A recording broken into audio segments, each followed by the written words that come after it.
છે ને તે જ પાયો નબળો હોય તો આપણો છોકરો કેવી રીતે ભણવાનો? બરાબર છે. વિરોધ કરી મૂકે પછી છોકરાઓનું ભણતર બગડી જાય. એના કરતા થોડું ભણે તો સારું. ના એકદમ સાચી વાત કહેવાય. અને આ બહાર આવ્યું આ તો સૌથી સારું ગણાય કે હવે હકીકતમાં તમને કેમ કે આ શિક્ષણના પાયાના લીધે મેં રાજ્યપાલને મુલાકાત માટે લેટર કરેલો અને એનો જવાબ પણ આવી ગયેલો છે.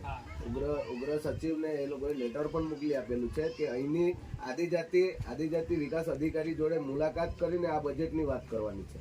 બરાબર, એવું નથી. આપણા ટ્રાઇબલ નામથી કરોડો રૂપિયાની ગ્રાન્ટ આવે છે, પણ આ લોકો નાની નાની એજન્સી બનાવીને ગમે ત્યાં ખાઈ જાય છે. ખબર નહીં પડે એમ. એટલે તે જ કેમ કે અમે બધા એ લોકોને બધા જ જાણીએ એમ કે આ લોકો શું કરવા માંગે છે. આપણો બાળક ભણશે નહીં તો મજૂર બનશે સસ્તો. બરાબર છે. અને તમે એક વસ્તુ તમે ગામના આજે તમે ભણી ગણીને આગળ વધ્યા જ છે. આપણા બાળકો વધારે ભણે બરાબર છે તો મજૂર બનવા કરતા એ લોકો મજૂર રાખનાર બનશે. મજૂર બનાવવા માટે આ સરકારે જે કર્યું છે, આપણે કોઈ સરકારનું વખાણ નથી કરતા, પણ આપણી જે ગ્રાન્ટ આવે એ ગ્રાન્ટનો ઉપયોગ ના થાય.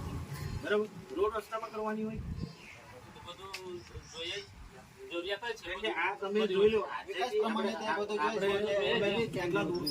મેન પાયો આપણો જ છે.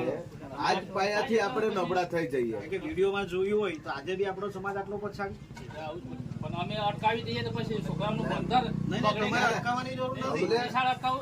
સ્કૂલને અટકાવવાની જરૂર જ નથી. બરાબર, પછી ભણાવવું જ પડે. નહીં ભણાવવાનું જ છે, પણ લડો ને તમને તમારાથી નહીં થતું. અમને કેવું અમે ઉપર લેવલથી બજેટ વધારવા માટે પણ અમે પ્રયાસ કરીએ. જે તમે વાત કરી કે બજેટમાં એ લોકો બજેટની વાત કરતા હશે ને તો બજેટની જવાબદારી અમારી કે બજેટને વધારવાના કેવી રીતે અને કયા આધારે કયા એંગલથી આપણે વધારી શકીએ. તો આજે માનો કે હવે 16 ફેબ્રુઆરીથી બજેટ સત્ર ચાલુ થવાના છે. બરાબર, એટલે આવતીકાલે પરમ દિવસે હું ગાંધીનગર જવાનો જ છું.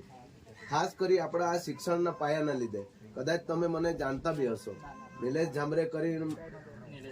હા બરાબર, સોશિયલ મીડિયામાં તમે નિલેશ જામરે કરીને તમે પોસ્ટ કદાચ તમે સોશિયલ મીડિયામાં જોશો ને તો મારી લડાઈ આ જ છે. આટલા વર્ષ થઈ ગયા. હા, તમે બી આવ્યા, કોઈ નથી આવ્યા. હવે